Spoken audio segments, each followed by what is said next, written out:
Hello listeners, and welcome to the Montel Weekly podcast, bringing you energy matters in an informal setting. This week, we turn our attention back to the Nordic region. This is an area also hit by record high power prices in some, but not all regions. Norway, one of the first countries to liberalise its power market in the 1990s, has faced calls to intervene and re-regulate the market with price caps, as well as restrictions on power exports. In neighbouring Sweden, there is disagreement over the decommissioning of nuclear plants in the south of the country as it experiences a widening gap in prices between the northern and southern regions. Joining me, Richard Sverrisson, to make sense of the Nordic energy crisis are two of the region's most prominent experts. So hello, Sigbjørn Seland of Storm Geo. Good to have you back on the pod. I hope you're well. Yes, hi Richard. Nice to be invited. And also a warm welcome to Mia Bodin of Bodecker Partners. Hello. Nice to be here.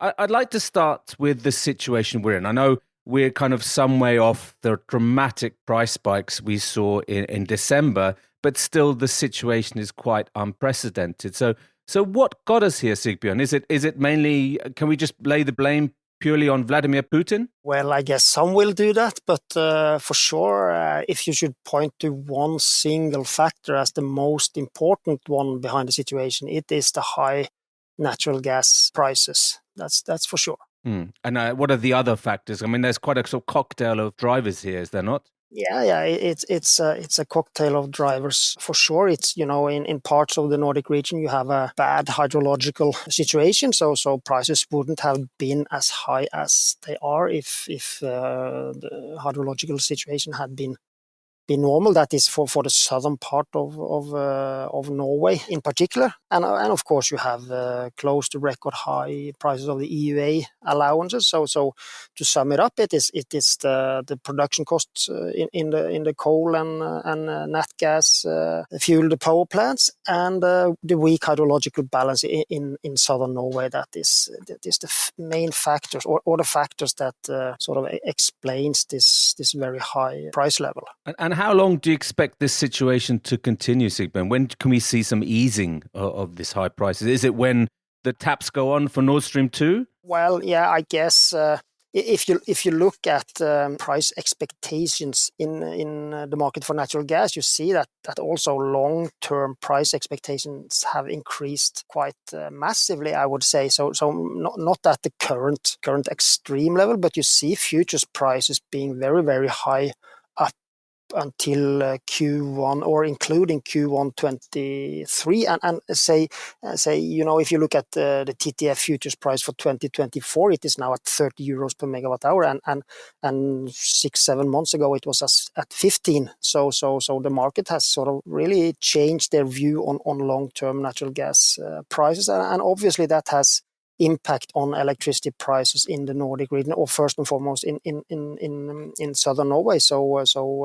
I think the current situation with relatively high prices in southern Norway, they will last for a long time. That situation it's fixed in a way as long as natural gas prices stay high and electricity prices in continental Europe and UK stays high. But the situation is very different if you look at other price areas in the Nordic market. The northern Norway, northern Swedish areas, the NO3, 4, SE1, SE2, where you see very normal prices. I would say relatively very, very low compared to everywhere else. And looking forward, I think you should expect even lower prices in these areas going forward, at least in the medium term, this spring and summer. So that's these record high area price differences that we have seen lately. We might very well see that the differences will become even bigger going forward. So that's a very interesting scenario, I think. There's still quite a long way to go before we're out of the woods in some senses. But Sigbjørn, I'll just if I can stick with you before I turn to Mia, I just want to talk about the public debate in Norway. I mean, what is your view here? How do you react? There's talk of introducing price caps. The government has subsidized end-user bills for households. There's been calls to cut exports. I mean, what is your view of the current level of discussions in Norway? I understand it very well, for sure. You can very well describe the situation as sort of a crisis for households that use a lot of electricity for heating, and there are many of them in Norway, for sure. And the most common is to have a spot price agreement with your supplier. So when they receive the December bill and it shows like 2,000 euros, for sure that's a shock and sort of a crisis for many households and for many small businesses, farmers and gardens and whatever. That's for sure. But you also hear a lot of complaining from industry, and maybe that's not sort of we shouldn't call that a crisis.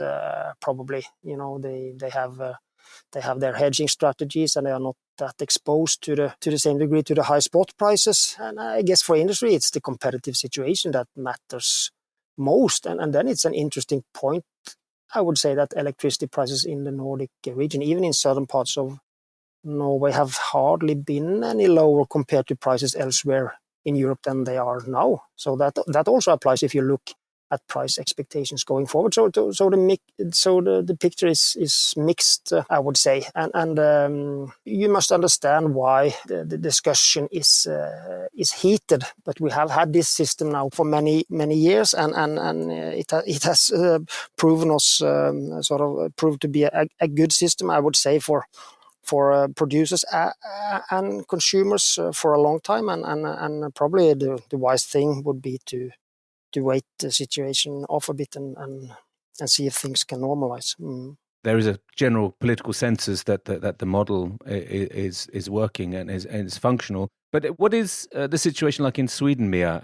If we're going to turn, what are your views of the public debate there? Is it more about supply security, or is it also about subsidizing household bills? I would say for quite some time, it's been a debate on the capacity constraints, specifically locally. I would say and that's not just now, the last months with these extreme prices, but also before of that, with especially around the bigger cities, with industries wanting to electrify or wanting to add production units, and there's been a worry that they won't be able to do that because of capacity restraints and so forth. So that's blossomed up more during the last months as well, but that's been there before as well, which has more to do with the capacity constraints and interconnections. That has been there before as well. What has taken off now is, of course, one thing, the direct consequences for households and industry, where also the Swedish government has decided to compensate for those with a bit higher electricity consumption. And of course, that's been a debate whether that's the right way to do it or not. One thing is, of course, how it affects the willingness of the understanding of the market and the willingness of having flexibility when you just get a payment if you consume too much. That's one thing that's been debated a bit. The other probably more important or major thing is the increased discussions on or debate on nuclear versus wind power. That's really blossomed up. That's always been a debate in Sweden, but these last months, of course, many people blaming these high energy prices on the shutdown of nuclear, and that we should not have done that, and we should open them up again, and we should build more.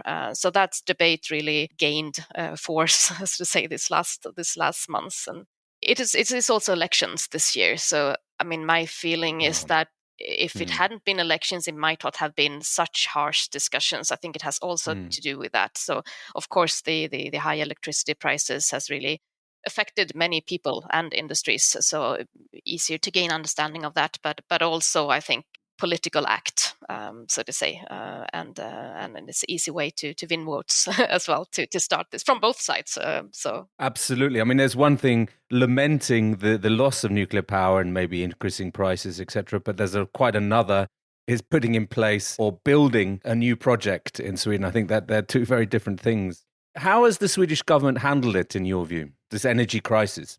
Yeah, I mean, at the same time as we've had the energy crisis, we've also a new government and so on. So it's been a lot happening, a lot happening here at the same time. So it's a little bit hard to say what is what here. But I must say that, I mean, even if we have these high energy prices and we have this debate, it's I would say more maybe on a local level that we have the biggest debate on nuclear versus wind. Of course, it is still also government and between parties for, especially as I said before the election. But I would say they are the new government, at least when it's just one party. Of course, it's easier to be just one party than before when you had to have consensus between them. But they have been quite clear what the long-term view is, that we need offshore wind power. We need a lot more wind power. We need everything we can get, but they don't say no to nuclear either. So I think they've handled it pretty well. I would say. I mean, has been, as I said, it's a bit complicated now with the change in steering as well at the same time. But with the compensation to households, they want to do something. I may think it was maybe a little bit quick and not probably better if something would have been done with the taxes, or at least connected to the actual consumption, and not just give everyone the same. It's quite an easy fix that may not have been the correct one, but so maybe a little bit political act as well in that sense. But no big complaints on how to handle it. Because you're not really incentivizing a cut in domestic consumption. No, it's definitely not a good long-term solution if I say like that. But yeah, no, absolutely, yeah. So, Sigbjørn, I'd like to go on to the consequences of the current, crisis or the period of high prices. Now, Mia talked about the debate between nuclear and wind, and what's the situation in Norway? Do you expect that the high prices will speed up onshore wind construction in Norway? Or do you think that politicians will choose to go for more, building out hydropower?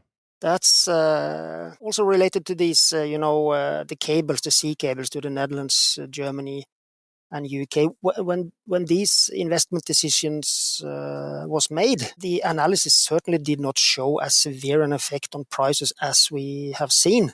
So it was not a part of the analysis that it would be sort of a complete stop to onshore wind power in Norway, nor that the Swedish TSO would have to limit capacity in the main grid. So it shows that big changes have consequences that analysis are unable to describe in advance. So for sure, what shall I say? The normal situation now would be that you saw a huge interest for building onshore wind power in southern Norway, but the legal framework is not in place, so that is not possible.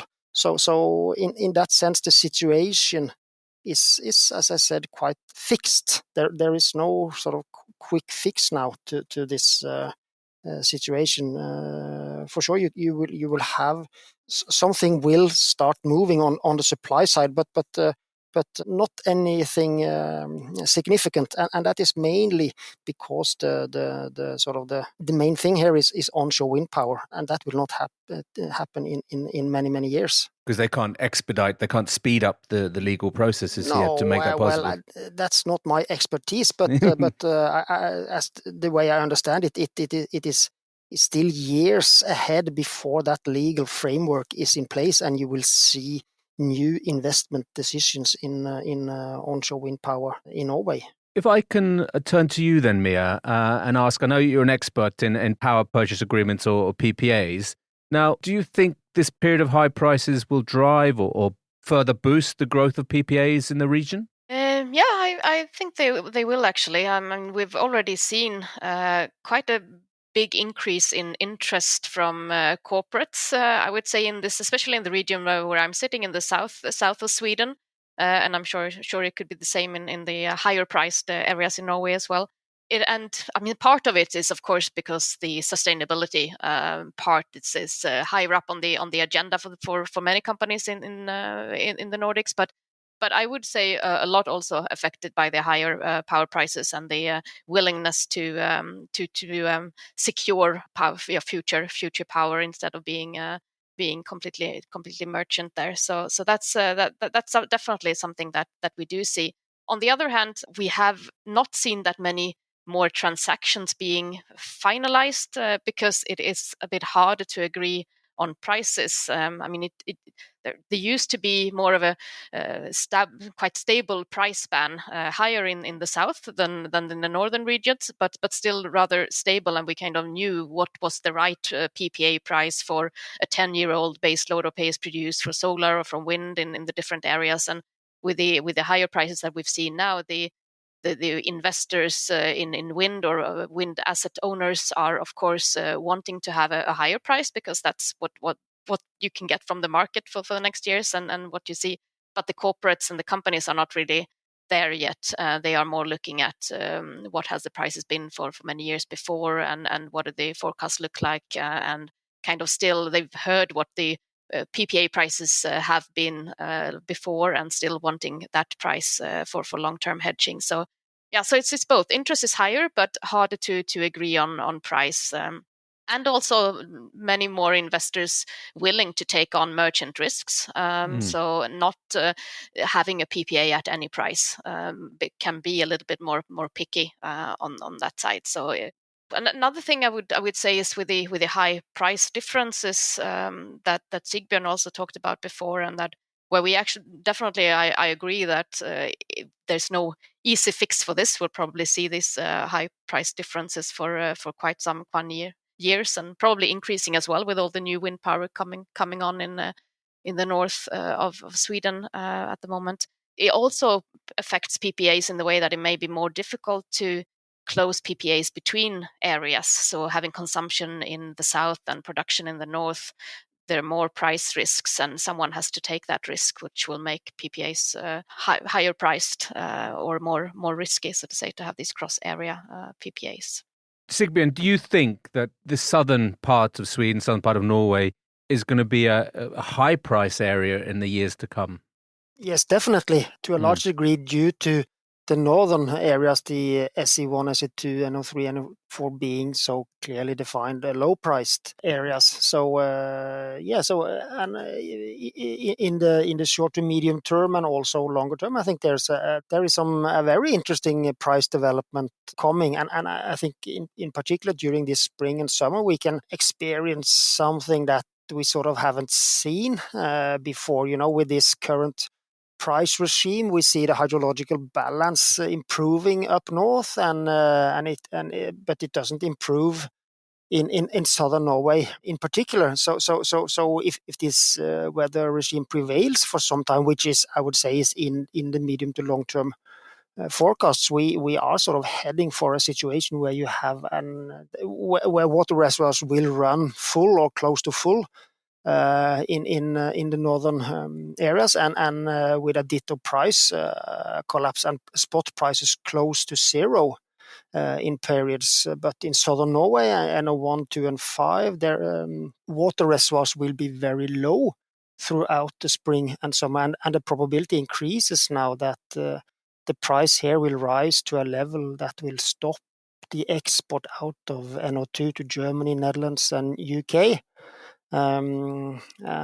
Because if that export were to continue, there are no so many scenarios that give very low water reservoir filling in southern Norway when we come to October. So this will not be the case. Of course, the price will increase to stop that export and potentially turn it to imports in periods. So that you could see. I'm not saying that it's the expectation still, but you could see close to zero prices in the northern areas and around roughly 150 euros in the southern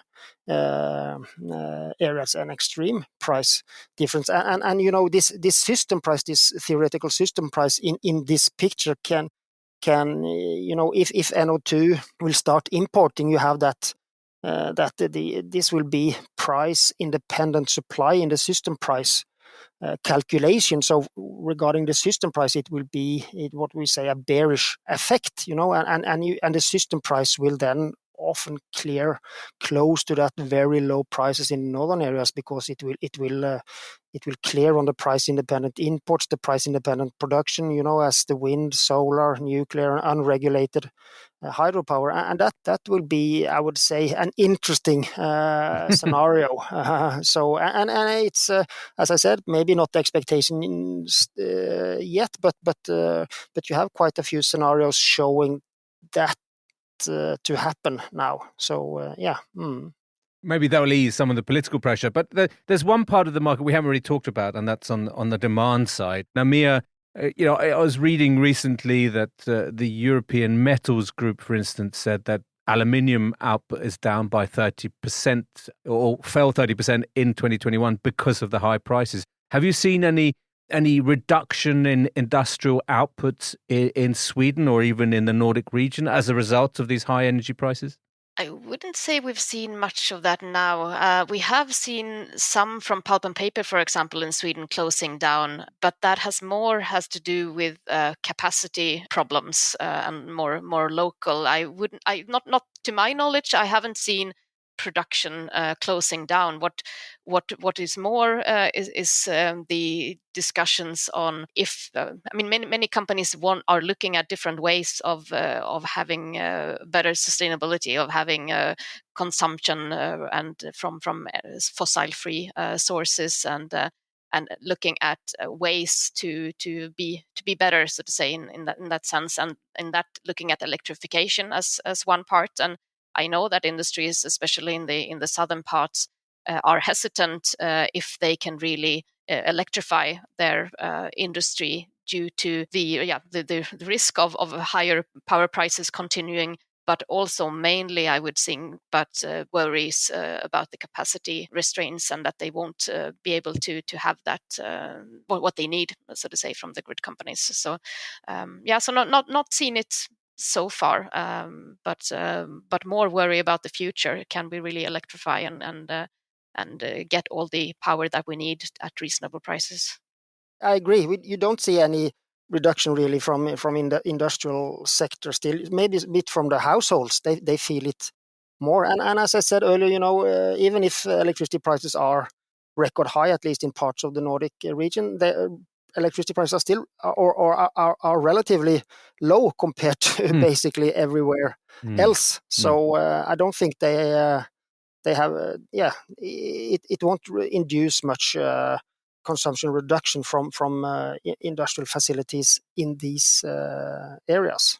No, I think that's a very good point. Also, also what we've heard when we had PPA discussions with some corporates with the competitiveness compared to European countries, that it's more important to have kind of the same prices or hopefully even lower power prices than competitors, rather than having low power prices in general. So I mean the competitiveness is easier. So that's also a worry of getting into a long-term fixed PPA price, even at reasonable levels, if they believe that the power prices in other European countries will be lower than that, because then that will create more of a problem than actual high or low prices. And also in itself.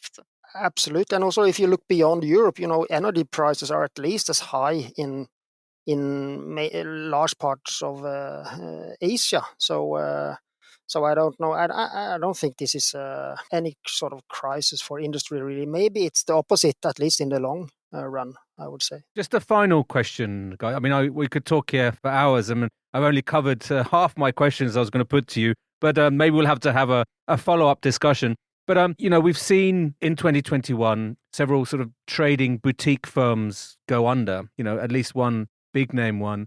Is this a concern? Do you expect maybe more to leave the market, to throw in the towel because of not just the high prices, but the extreme volatility? And what will that impact be on liquidity? Can I start with you, Sigbjørn? Yeah, well, I must say I'm surprised really that we haven't seen more of these incidents, because it's been a total some totally crazy days in these markets. So I would have been expecting more companies to run into problems. So I guess now the worst is behind us. You never know, but I would guess So if you have survived until now, you are probably safe in a way. For the Nordic electricity market, for sure, the liquidity in the futures trading is getting worryingly low. So maybe a couple of years with less volatility would be, in that sense, a good thing. So maybe we can hope for that. And Mia, what's your view here? Yeah, I mean, no, I agree. Probably the worst part is behind us now, and I'm also a little surprised we haven't seen more. What we have seen is, of course, many companies being kind of rescued by extra guarantees and credit support from owners, and we'll see if that is possible. Of course, if this happens many times, there are just so many times you can ask for more guarantees, and that's what we've seen also with just utilities, kind of locally state-owned utilities in Sweden as well, having to ask for extra support or credit guarantees because of the high volatility and the price situation. And discussing, of course, after that, should we continue doing this? Can we take these risks in the future? So we may in the coming years see more of these. Either stop doing what they are doing or join forces with some others and see some other constellations. Probably. It seems to be a constantly evolving, dynamic market, and it'll be very interesting to watch what happens in the months and years to come. So, Mia and Sigbjørn, thanks very much for joining the Montel Weekly podcast this week. An excellent discussion. Thank you very much. Thank you. So, listeners, you can now follow the podcast on our own Twitter account, aptly named the Montel Weekly Podcast. Please direct message any suggestions, questions, or let us know if you think you have a good idea for a guest on the show. You can also send us an email to podcast@montelnews.com. Lastly, remember to keep up to date with all that's happening in energy markets on Montel News. You can subscribe on Apple Podcasts and Spotify or wherever you get your podcasts from. Thank you and goodbye.